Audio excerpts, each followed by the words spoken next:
Students good morning. आज के class में देखिए बहुत ही मैं जो बोर्ड एग्ज़ाम से रिलेटेड काफ़ी अच्छी चीज़ें हैं उसको मैं लेके आया हूँ। और सबसे अच्छी बात तो ये है कि कल आपके जो डेट्स हैं एग्ज़ाम के वो भी अनाउंस हो चुके हैं कि आपका जो एग्ज़ाम होगा वो 4 मई से 10 जून के बीच में होगा। और इसके साथ साथ ये भी दिया हुआ है कि आपको डेट शीट बहुत ही जल्दी प्रोवाइड हो जाएगा कि किस दिन किसका एग्ज़ाम है। ठीक है, तो अब जब बोर्ड ने एग्ज़ाम की डेट शीट एक तरह से जारी कर दिया है, डेट्स जारी कर दिया है, तो हम लोग भी एग्ज़ाम के लिए अब तैयार हो जाए। और अच्छी बात यह है कि किसी कारण से जो बच्चे अभी तक एग्ज़ाम की प्रिपरेशन नहीं कर पाए थे उन बच्चों के लिए भी अब टाइम मिल गया। तो बिल्कुल भी आपको बोर्ड को लेकर के कोई घबराने की ज़रूरत नहीं है, टेंशन नहीं लेना बिल्कुल भी। बोर्ड सीबीएसई ने आपको काफ़ी टाइम दे दिया है कि आप अगर आज से भी स्टार्ट करना चाहो, अभी से स्टार्ट करना चाहो तो भी आपके पास 3 मंथ्स का टाइम पूरा का पूरा है। ठीक है, 3 मंथ्स या 4 मंथ्स का टाइम पूरा है। मई से एग्ज़ाम है तो आपका 4 मंथ्स का टाइम पूरा आपके पास होता है। और 4 मंथ्स जो है वो आपके लिए कम नहीं होता, काफ़ी टाइम होता है 4 मंथ्स। इसमें आप अच्छे से तैयारी कर सकते हैं। मैं तो यहाँ तक कहता हूँ कि अगर आप स्टार्टिंग से चैप्टर 1 से अगर स्टार्ट करते हो तो भी 4 मंथ्स के अंदर आपकी एनसीईआरटी अच्छे से कंप्लीट हो जाएगी। ठीक है, और आप अच्छे से कंप्लीट करके नंबर गेन कर सकते हो। तो घबराने की ज़रूरत नहीं है, आपको अच्छे से तैयारी करना है। जिन बच्चों ने पहले तैयारी नहीं किया है वो भी तैयारी में लग जाइए, और जिनकी पहले से प्रिपरेशन है उनको प्रैक्टिस की ज़्यादा ज़रूरत है। वो बच्चे जो कि शुरू से तैयारी में लगे हुए हैं उनकी लगभग तैयारियां पूरी हो चुकी है, वैसे स्टूडेंट्स अब उन क्वेश्चंस को रिवीजन करना शुरू करें जिन क्वेश्चंस को मैंने इम्पॉर्टेंट बताया है। अभी जितने भी वीडियोस मैंने आपके क्लास की बनाई है उसमें आप देख लेना, मैंने जो जो क्वेश्चंस कराए हैं वो सारे क्वेश्चंस बोर्ड में आने वाले क्वेश्चंस हैं। तो उन क्वेश्चंस की आपको प्रैक्टिस करनी है। और साथ साथ अब जो हम स्टार्ट करने वाले हैं, अब जो हमारी नई प्लानिंग है उसमें हम प्राइवेट बुक्स के जो क्वेश्चंस हैं, इंपॉर्टेंट क्वेश्चंस जो पिछले 10 ईयर्स में आए हुए हैं बोर्ड में, मैं ऐसे क्वेश्चंस की अब वीडियो बनाने वाला हूं। तो आपको बिल्कुल पैनिक होने की ज़रूरत नहीं है, बिल्कुल घबराने की ज़रूरत नहीं है। सारे क्वेश्चंस आपको इस चैनल पे अवेलेबल मिलेगा। ठीक है, जो न्यू स्टूडेंट्स हैं जो कि आज से शुरू कर रहे हैं काम, उनको मैं बता दूं कि एनसीईआरटी की जो सिलेबस है वो पूरी कवर हो चुकी है। पूरा सिलेबस मैंने करा दिया है, रिड्यूस्ड सिलेबस कराया है, जो सीबीएसई ने रिड्यूस किया है उसके बाद का सिलेबस कराया है। तो वो सारा चीज़ आपके इस चैनल पे अवेलेबल है, आप वहाँ से देख लीजिए। इसके बाद जो नई सिस्टम से जो पेपर होगा, अब इसके बारे में हम डिस्कस करेंगे। और आने वाली जितनी भी क्लासेस मेरी होगी वो सारे क्वेश्चंस आपके बोर्ड एग्ज़ाम में आए हुए होंगे। तो उन क्वेश्चंस को ज़्यादा से ज़्यादा आपको प्रैक्टिस करना है। उनमें से कोई डाउट होता है तो आप कमेंट बॉक्स में जाके पूछ सकते हैं, कोई डाउट नहीं है। आपकी हर एक प्रॉब्लम को सुलझाने के लिए मैं तैयार हूँ। जो बच्चे इस वीडियो को देख रहे हैं और वो मेरे चैनल पे नए हैं तो सब्सक्राइब ज़रूर कर लीजिए ताकि आपको डेली का जो वीडियो है वो आपको मिलता रहे। ठीक है, अभी कुछ बच्चों की डिमांड आ रही है कि सर आप इंग्लिश मीडियम में क्वेश्चंस कराते हो तो कुछ हिंदी मीडियम में भी होना चाहिए, कुछ हिंदी मीडियम के भी क्वेश्चंस कराने हैं। तो मैं सोच रहा हूँ कि बहुत जल्दी मैं हिंदी मीडियम के लिए भी एक अलग से आपको चैनल बनाऊँगा, या तो इसी चैनल पर बताऊँगा। तो जो हिंदी मीडियम के स्टूडेंट्स हैं वो देख लेंगे, उनका भी प्रॉब्लम सॉल्व हो जाएगा। और हिंदी मीडियम के जो इंग्लिश मीडियम के उनका तो हो ही रहा है। ठीक है, अब चलिए हम थोड़ा सा बात कर लेते हैं जो अब रिड्यूस्ड सिलेबस है जो सीबीएसई ने यूज अभी दिया है हमें, तो उसके अकॉर्डिंग क्या कुछ होने वाला है। तो देखिए हमारे पास एक सैम्पल पेपर है एमबीडी का, आप देख रहे होंगे यहाँ पे, sure shot CBSE sample papers as per the latest sample papers and marking scheme released by CBSE on 9 October 2020। यानी 9 अक्टूबर को ये रिलीज़ किया गया है, ये बिल्कुल लेटेस्ट है। तो इसमें जो दिया हुआ है मैं उसके बारे में थोड़ा सा आपको बता देता हूँ कि क्वेश्चन पेपर की जो डिज़ाइनिंग होगी वो कैसी होगी।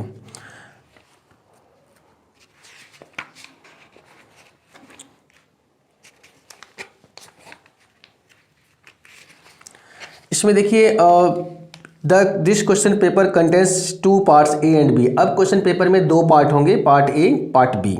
ठीक है, और दोनों ही both part A and part B have internal choices, उसमें इंटरनल चॉइसेस भी होंगे, कुछ आपके ऑप्शन वाले क्वेश्चंस भी होंगे कि ये या ये कर सकते हैं। पार्ट ए में जो होंगे it consist 2 sections, first and second. Part A में 2 सेक्शन होंगे, फर्स्ट और सेकेंड। फर्स्ट सेक्शन में 16 क्वेश्चन होंगे 1 मार्क के, यानी 1 नंबर वाले 16 सम्स होंगे पार्ट 1 में, और इसमें भी 5 क्वेश्चंस में आपके इंटरनल चॉइस दिए होंगे, ऑप्शन दिए होंगे। सेक्शन सेकेंड में 4 क्वेश्चंस होंगे जो केस स्टडी पे बेस होगा। देखिए ये नया चीज़ है केस स्टडी, और मैं आपको बता देता हूँ केस स्टडी के लिए बारे में भी आपको घबराने की ज़रूरत नहीं है। केस स्टडी पे स्पेशली मैं अभी उस पर बहुत तरह के क्वेश्चंस को मैं देख रहा हूँ, कर रहा हूँ, और उसके लिए मैं अलग से आपको क्लास दूंगा। केस स्टडी पे बेस्ड जितने भी सम्स हो सकते हैं वो मैं कोशिश करूँगा उसकी अलग वीडियो बना करके आपको बताया जाए। तो केस स्टडी के लिए भी घबराने की ज़रूरत नहीं है, बहुत ही ईजी है केस स्टडी, और आप लोग कर सकते हो, ईजिली कर सकते हो, ठीक है। फिर भी मैं इसके लिए अलग से आपको बताऊँगा। अब ईच केस स्टडी में क्या होगा, 5 क्वेश्चंस होंगे, और 5 में से आपको 4 का जवाब देना है। 4 क्वेश्चंस हो गए, ईच के 4 पार्ट्स हो गए जवाब देने के लिए, तो टोटल 16 मार्क्स के आपके ये हो जाएंगे, ठीक है। इसके बाद पार्ट बी में आ जाइए। पार्ट बी में क्वेश्चन नंबर 21 से 26 तक, इसमें आपको वेरी शॉर्ट टाइप क्वेश्चंस होंगे, 2 मार्क्स ईच, यानी 2-2 नंबर के आपके क्वेश्चंस होंगे 21 से 26 तक। इसके बाद 27 से 33 तक आपके लॉन्ग टाइप के होंगे, थोड़े से लॉन्ग टाइप जो होते हैं 3 मार्क्स वाले, और 34 से 36 के लिए आपको 5 मार्क्स मिलेंगे, ठीक है। तो इस तरह से आपका क्वेश्चन पेपर का डिज़ाइनिंग होगा जो इस ईयर पूछा जाएगा। ये ध्यान रखिएगा, ये 2021 में जो एग्ज़ाम होगी आपकी उसके लिए सिर्फ ये है, ठीक है, और इसके बाद के जो साल होंगे उसमें चेंज हो सकते हैं, ठीक है।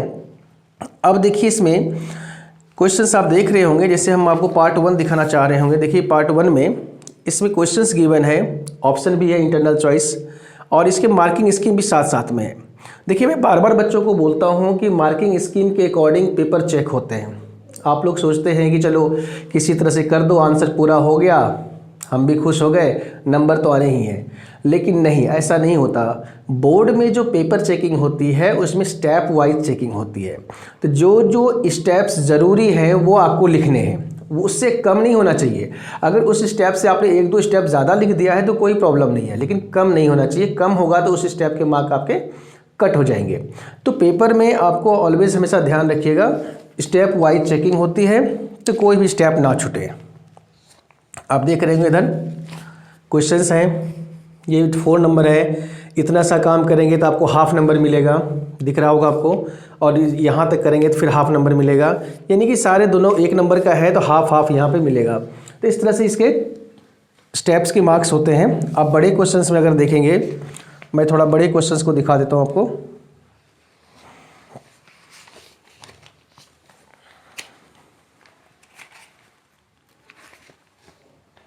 देखिए जैसे 35 नंबर के क्वेश्चन हैं, ये 35 नंबर क्वेश्चन है, आप क्वेश्चन देख रहे होंगे।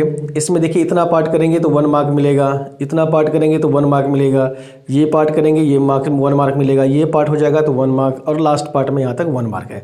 तो 5 मार्क्स है, तो 1-1 करके इसको डिवाइड कर दिया है। मान लो कि आपने फर्स्ट पार्ट कर दिया और सेकेंड पार्ट आपने इसको छोड़ दिया, डायरेक्ट इसको आपने थर्ड पार्ट में यूज़ कर दिया, तो फिर ये इस पार्ट का जो मार्क्स है ये आपका नहीं मिलेगा, ठीक है।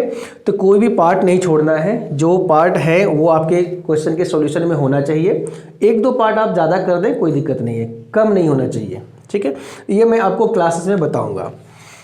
चलिए अब इसमें आपने क्वेश्चन देखा होगा जिसमें केस स्टडी पर बेस्ड सवाल है। ये देखिए सेक्शन 2, ये है केस स्टडी पर बेस्ड सवाल।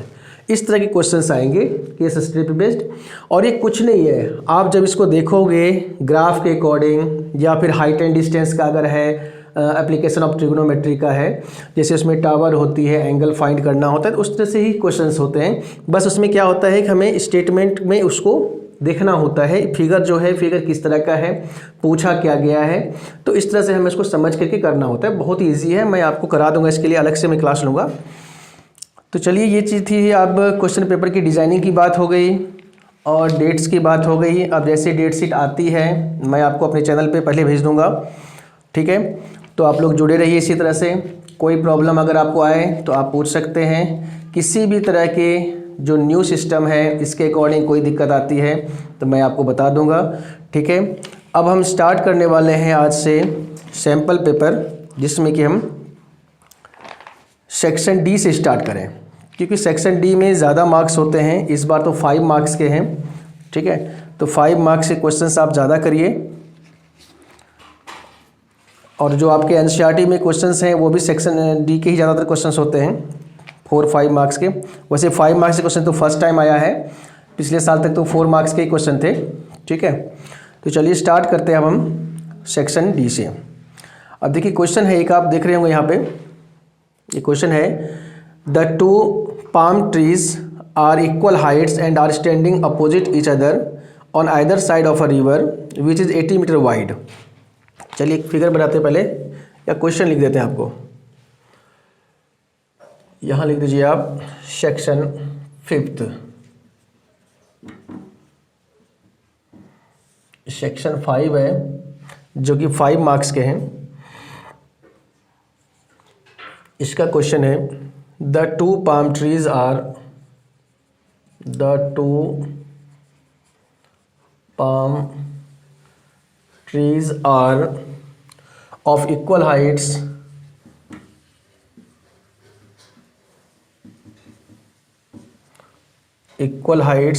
and are standing opposite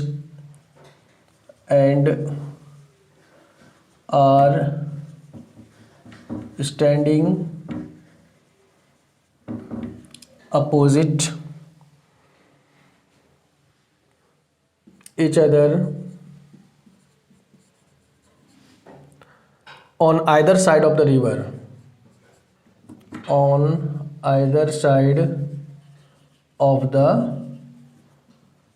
river, which is 80 metre wide,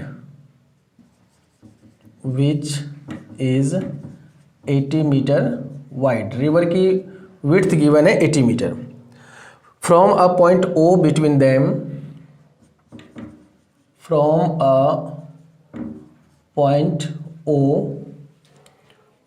them,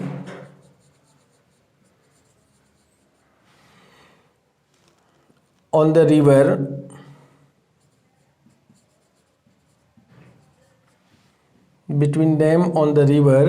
the angle of elevation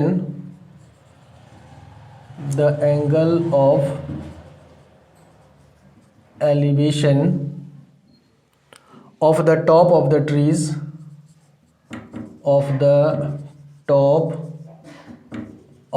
trees are 60 degree and 30 degree, 60 degree and 30 degree respectively।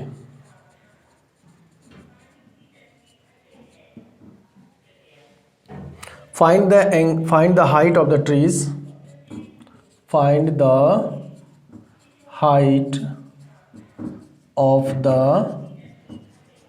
trees, and the distances of the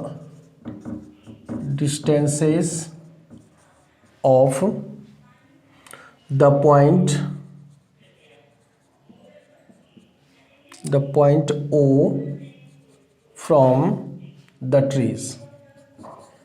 देखिए question है, अब ये question है किसका, chapter 10 का, ठीक है, सम applications of trigonometry का। इसमें क्वेश्चन जो कह रहा है कि the 2 palm trees are of equal heights, 2 palm trees हैं जो इक्वल हाइट्स के हैं। तो पहले आप फिगर ड्रॉ कर लीजिए 2 palm trees का जो इक्वल हाइट्स के हैं, ये दोनों की हाइट इक्वल गिवन है। इसे भी h ले लीजिए और इसे भी आप h ले लीजिए, ठीक है। दोनों अपोजिट साइड में है।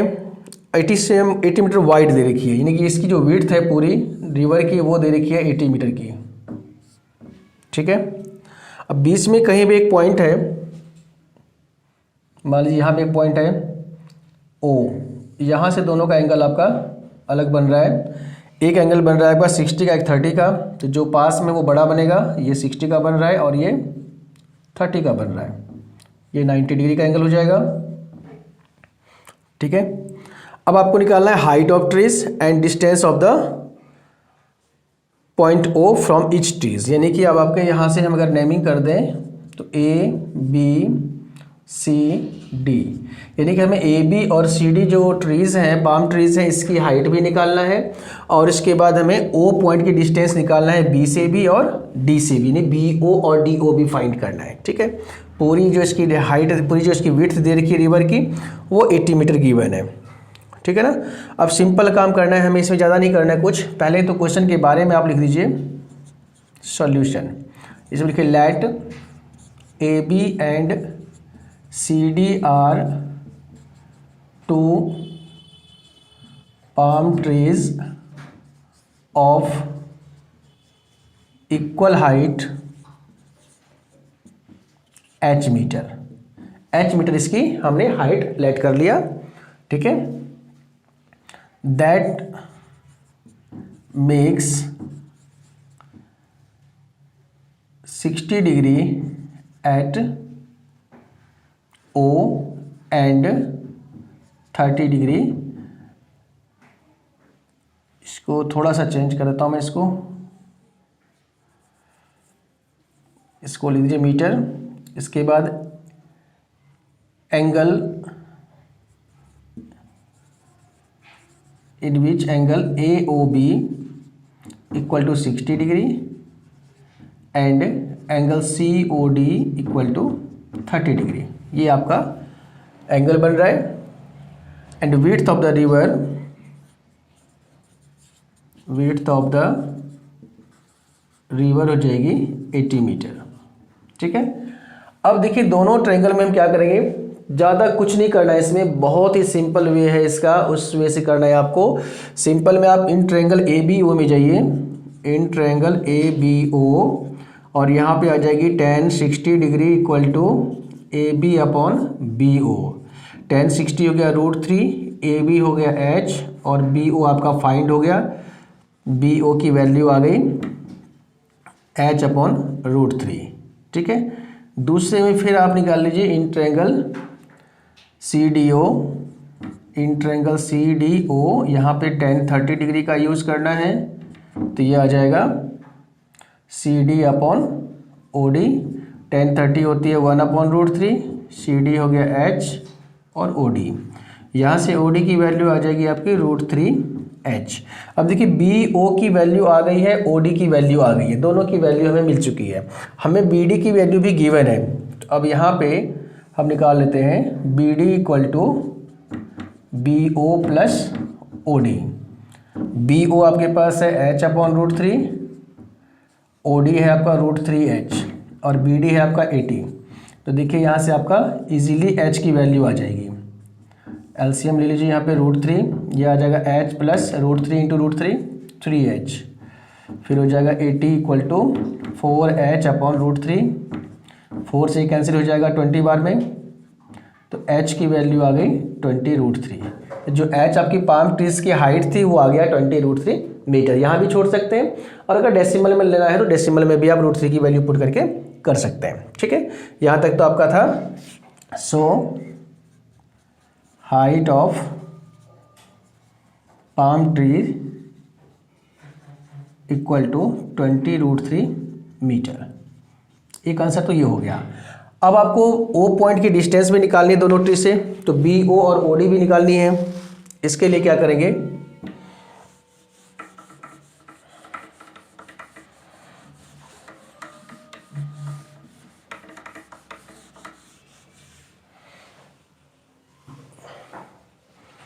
इसे आप यहाँ पे फ्रॉम, यहाँ 1 इक्वेशन ले लीजिए, इसको 2 इक्वेशन ले लो, है ना। अब फ्रॉम फर्स्ट करेंगे, फ्रॉम फर्स्ट, तो बी ओ क्या हो जाएगी h अपॉन √3, h आपकी आ चुकी है 20 √3 अपॉन √3, कैंसिल करेंगे इसको, तो ये 20 आ गया बी ओ 20 आ गई। तो ओ डी क्या हो जाएगा, पूरी आपकी 80 है, 80 में से 20 माइनस कर दो, आ जाएगा ये 60 मीटर। ठीक है, तो ये हो जाएगा डिस्टेंस फ्रॉम